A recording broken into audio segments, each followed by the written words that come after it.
Hello guys, मैं प्रदीप भगत स्वागत करता हूं आप सभी का हमारे यूट्यूब चैनल PK7B में। गाइस, आज के इस वीडियो में हम लोग बात करने वाले हैं एनसीईआरटी क्लास 8 हिंदी का चैप्टर 17 बाज और सांप का क्वेश्चन आंसर को हम लोग इस वीडियो में जानेंगे। बट उससे पहले आप अभी तक इस चैप्टर का समरी वाला वीडियो यानी सारांश वाला वीडियो आप लोग नहीं देखे हैं तो उसका लिंक ऊपर आई बटन पे दिया हुआ है, जाकर जरूर देख ले। यदि आप क्लास 8 का सभी चैप्टर्स का वीडियो लाइन वाइज देखना चाहते तो उसका भी लिंक ऊपर आई बटन पे और नीचे डिस्क्रिप्शन पे भी दिया हुआ है, जाकर जरूर देख। प्लीज गाइस, वीडियो को कंप्लीट वॉच कीजिए क्योंकि मैं आप लोगों को कंप्लीट इन्फॉर्मेशन देता हूँ और आप लोगों को हमेशा एक एक वर्ड का मीनिंग को तोड़ तोड़ कर समझाता हूँ। हाँ दोस्तों, जरा आगे बढ़ने से पहले हमारी इस वीडियो को लाइक करें और हमारी मेहनत को सफल करें और चैनल को सब्सक्राइब करें और साथ ही बेल आइकन को दबा ले ताकि आगे आने वाली वीडियोस का भी लुत्फ उठाते रहे। पहला क्वेश्चन है, घायल होने के बाद भी बाज यह क्यों कहा मुझे कोई शिकायत नहीं, विचार प्रकट कीजिए। यानी ऐसा बाज ने क्यों बोला? घायल होने के बाद भी बाज ने यह कहा मुझे कोई शिकायत नहीं है। उसने ऐसा इसलिए कहा क्योंकि वह किसी भी कीमत पर समझौतावादी जीवन शैली पसंद नहीं करता था। समझौतावादी का मतलब होता है कॉम्प्रोमाइज। वह अपने अधिकारों के लिए लड़ने में विश्वास रखता था। उसने अपनी जिंदगी को भरपूर भोगा। वह असीम आकाश में जी भर कर उड़ चुका था। जब तक उसके शरीर में ताकत रही तब तक ऐसा कोई सुख नहीं बचा जिसे उसने न भोगा हो। वह अपने जीवन से पूर्णतः संतुष्ट था। संतुष्ट का मतलब सेटिस्फाई था। अगला क्वेश्चन है, बाज जिंदगी भर आकाश में ही उड़ता रहा, फिर घायल होने के बाद भी वह उड़ना क्यों चाहता था? बाज जिंदगी भर आकाश में उड़ता रहा। उसने आकाश की असीम ऊंचाइयों को अपने पंखों से नापा। बाज साहसी था। वह किसी भी कीमत पर समझौतावादी जीवन शैली पसंद नहीं करता था।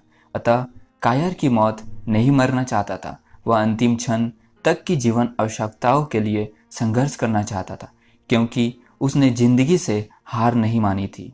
सांप उड़ने की इच्छा को मूर्खतापूर्ण मानता था, फिर उसने उड़ने की कोशिश क्यों की? सांप उड़ने की इच्छा को मूर्खतापूर्ण मानता था क्योंकि वह मानता था कि वह उड़ने में सक्षम नहीं है। जब उसने बाज के मन में आकाश में उड़ने के लिए तड़प देखी, जब बाज के मन में उत्सुकता जगी, आकाश का मुक्त जीवन कैसा होता है, इस रहस्य का पता लगाना ही चाहिए, तब उसने भी आकाश में एक बार उड़ने की कोशिश करने का निश्चय किया। अगला क्वेश्चन है, बाज के लिए लहरों ने गीत क्यों गाया था?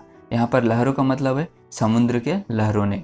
बाज की बहादुरी, साहस और वीरता एक प्रसन्न होकर लहरों ने गीत गाया था क्योंकि उसने अपने प्राण गंवा दिए थे, परंतु जिंदगी के खतरों का सामना करने से पीछे नहीं हटा। घायल बाज को देखकर सांप खुश क्यों हुआ होगा?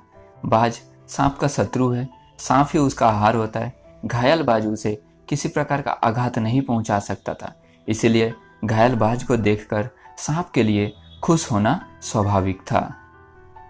अगला क्वेश्चन है, कहानी में से पंक्तियां चुनकर लिखिए जिनसे स्वतंत्रता की प्रेरणा मिलती हो। कहानी की स्वतंत्रता से संबंधित पंक्तियां। पहला है, जब तक शरीर में ताकत रही कोई सुख ऐसा नहीं बचा जिसे न भोगा हो। दूर दूर उड़ाने भरी है, आकाश की असीम ऊंचाइयों को अपने पंखों से नाप आया हूँ। दूसरा है, आह काश मैं सिर्फ एक बार आकाश में उड़ पाता। तीसरा है, पर वह समय दूर नहीं जब तुम्हारे खून की एक एक बूंद जिंदगी के अंधेरे में प्रकाश फैलाएगी और साहसी बहादुर दिलों में स्वतंत्रता और प्रकाश के लिए प्रेम पैदा करेगी। अगला है, हमारा यह गीत उन साहसी लोगों के लिए है जो अपने प्राणों को हथेली पर लिए घूमते हैं। नेक्स्ट क्वेश्चन है, मानव ने भी हमेशा पक्षी की तरह उड़ने की इच्छा की, आज मनुष्य उड़ने की इच्छा किन साधनों से पूरी करता है? मानव ने आदिकाल से ही पक्षियों की तरह उड़ने की इच्छा मन में रखी है, किंतु शारीरिक असमर्थता की वजह से उड़ नहीं पा रहा है। असमर्थता का मतलब होता है समर्थ नहीं होना। इसका परिणाम यह हुआ कि मनुष्य ने आकाश में उड़ने वाले अनेक साधन जैसे कि हेलीकॉप्टर, हवाई जहाज आदि का आविष्कार कर दिखाया। आज मनुष्य अपने उड़ने की इच्छा पूर्ति हवाई जहाज, हेलीकॉप्टर, गैस बैलून आदि माध्यमों से पूरी करता है। भाषा की बात यानी हिंदी व्याकरण। कहानी में से अपनी पसंद के 5 मुहावरे चुनकर उनका वाक्य में प्रयोग कीजिए। भांप लेना यानी बच्चों का मुंह देखकर माताजी ने यह भांप लिया कि परीक्षा का क्या नतीजा आया होगा। हिम्मत बांधना, अपने मित्र के आने पर ही राहुल की हिम्मत बंधी, अब सब ठीक हो जाएगा। अंतिम सांस गिनना, दादाजी की बुरी हालत देखकर माताजी ने स्थिति भांप ली कि वे उनके अंतिम सांस गिन रहे हैं। मन में आशा जगना, शिक्षिका की कहानी ने मेरे मन में आशा जगा दी थी। प्राण हथेली पर रखना, सिपाही देशवासियों की जान बचाने के लिए अपने प्राणों को हथेली पर रख लेते हैं।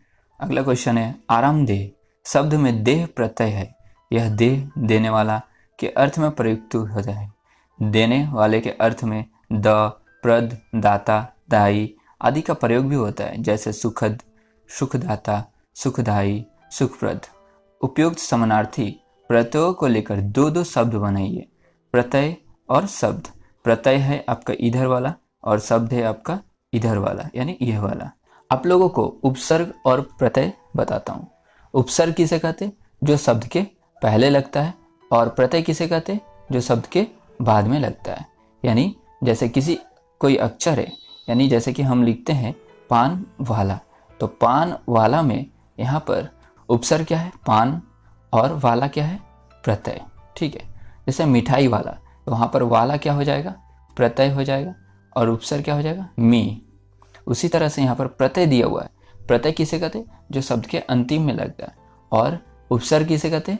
जो शब्द के पहले लगता है। याद रहेगा आप लोगों को, ये हमेशा याद रहना चाहिए कि प्रत्यय शब्द के बाद में लगता है और उपसर्ग शब्द के पहले लगता है। तो यहाँ पर प्रत्यय दिया हुआ है, यानी ये जो द है, ये द शब्द के लास्ट में आएगा, यानी सभी वर्ड का लास्ट में द होना चाहिए। यहाँ पर दाता है, तो सभी वर्ड का लास्ट में दाता होना चाहिए। क्लियर? कंफ्यूज मत होइएगा। बहुत सारे स्टूडेंट कंफ्यूज हो जाता है कि उपसर्ग और प्रत्यय में। तो हम बार बार बता रहे हैं, ध्यान से सुनिए। उपसर्ग शब्द के पहले लगता है और प्रत्यय शब्द के अंत में यानी बाद में लगता है। तो द है, तो द शब्द के लास्ट में लगेगा। सुखद और दुखद। दाता है, दाता शब्द के लास्ट में लगेगा। परामर्शदाता, सुखदाता। दाई है, सुखदाई, दुखदाई। दे है, विश्राम दे, लाभ दे, आराम दे। प्रद है, लाभप्रद, हानिप्रद, शिक्षाप्रद। आई होप आप लोगों को यह चैप्टर बहुत ही अच्छे से समझ में आ गया है। अगर आप लोगों को यह चैप्टर अच्छे से समझ में आ गया है तो प्लीज़ गाइस वीडियो को कर दीजिए लाइक और चैनल को कर लीजिए सब्सक्राइब और अपने फ्रेंड सबको भी शेयर कर दीजिए। मैं प्रदीप भगत मिलता हूँ आप लोगों से एक नए वीडियो में एक नए टॉपिक के साथ। तब तक के लिए जय हिंद, वंदे मातरम।